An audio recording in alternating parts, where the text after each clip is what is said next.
Welcome to the PrintGizmo tutorial series by eLinks.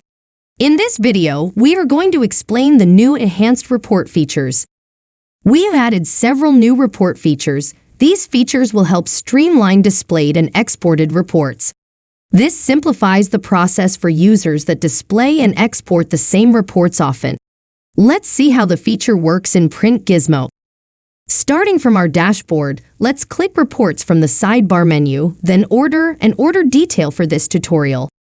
We'll click the Date drop-down menu and select Last Year for this example. Now let's click the gray gear icon on the upper right-hand side of the dashboard. Here on the Display tab, you can select only the columns that are of interest to you to be displayed. By checking the Select All box, every column will be selected.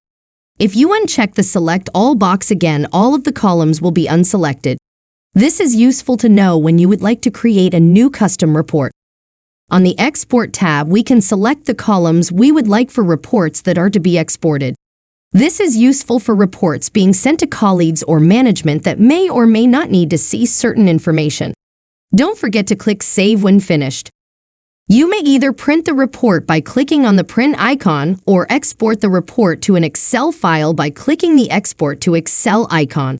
This will download the file to your local computer or device. Want to review a generated report? No problem. Simply click the Generated Report Files icon.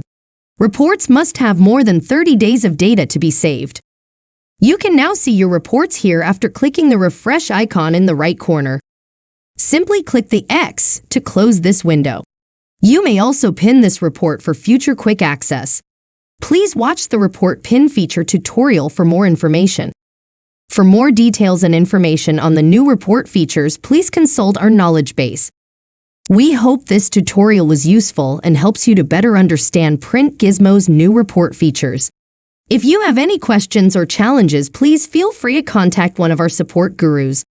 Thank you for watching.